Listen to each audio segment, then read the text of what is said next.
Hello friends, welcome to our channel. ఈరోజు మన కిచెన్లో చిట్టి చిట్టి బోండాలను అయితే నేను ప్రిపేర్ చేస్తున్నాను. మరి ఇంకెందుకు లేట్, వచ్చేసేయండి. దీనికోసం ఒక గిన్నెనైతే తీసుకున్నాను. అందులో ఒక కప్పు పెరుగునైతే తీసుకున్నాను. ఇది పుల్లడిదైతే చాలా బాగొస్తాయండి. ఇప్పుడు ఈ పెరుగునైతే విస్కర్తో మంచిగా మిక్స్ చేసుకోవాలి. ఇది మొత్తం మిక్స్ అయిపోయిన తర్వాత ఇందులో ఒక హాఫ్ టీ స్పూన్ ఉప్పునైతే వేసుకుంటున్నాను.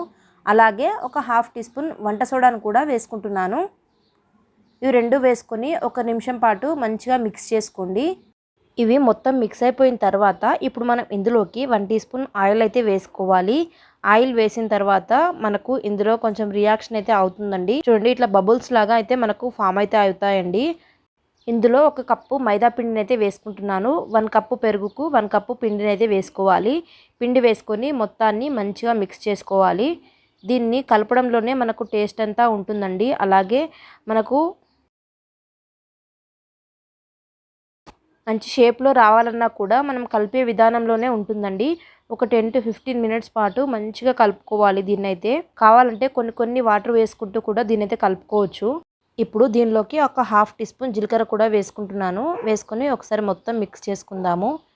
పిండి మొత్తాన్ని ఒకసారి పైకి కిందికి అనుకుంటూ ఇలా మిక్స్ చేసుకోండి, వీడియోలో చూపిస్తున్నట్టు. మిక్స్ చేసుకున్న తర్వాత మనం మూత పెట్టుకొని అయితే ఒక గంట పాటు దీనికైతే రెస్ట్ ఇవ్వాలి. 1 అవర్ తర్వాత మూత తీసైతే చూద్దామండి. మనకు పిండి అయితే మంచిగా సెట్ అయిందండి.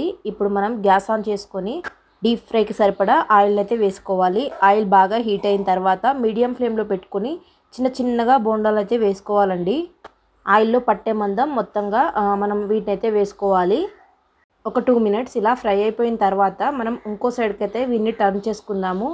ఇవి అంత ఈజీగా అయితే టర్న్ అవ్వండి. ఇలా మనం తిప్పుకుంటూ టర్న్ చేసుకుంటూ వేయించుకోవాలి. వీటిని మీడియం ఫ్లేమ్లో మాత్రమే మనమైతే ఫ్రై చేసుకోవాలి. హై ఫ్లేమ్ పెడితే మనకు కలర్ వస్తాయి కానీ లోపలైతే పిండిగా ఉంటాయండి. అందుకని మనం మీడియం ఫ్లేమ్లోనే మంచిగా ఫ్రై చేసుకోవాలి. ఇలా గోల్డెన్ కలర్ వచ్చిన తర్వాత మనం వీటిని అయితే తీసుకుందాము. తీసుకొని టిష్యూ ఉన్న పేపర్లో వేసుకుంటే సరిపోతుంది. ఎక్స్ట్రా ఆయిల్ ఏమైనా ఉంటే అవైతే పీల్చుకుంటాయి. చూడండి, నేనైతే చూపిస్తున్నాను మీకు. ఇలా ఫ్రై అయితే సరిపోతుంది. ఇప్పుడు మనం వీటిని అయితే తీసేద్దాము. ఎంతో టేస్టీగా ఉండే బోండాలు అయితే మనకు రెడీ అయిపోయాయి. మైదా పిండి వద్దు అనుకునే వాళ్ళు గోధుమ పిండిని కూడా వేసుకుని సేమ్ ప్రాసెస్లో మనం ప్రిపేర్ చేసుకోవచ్చు. చక్కగా వస్తాయి దానిలో కూడా. సో మనకు బోండాలు అయితే రెడీ అయిపోయాయి. మరి మీరు కూడా ట్రై చేసి ఎలా కుదిరాయో నాకైతే కమెంట్ చేయండి. మరి ఇంకో మంచి రెసిపీతో మళ్ళీ కలుద్దాం. Thank you for watching. Bye.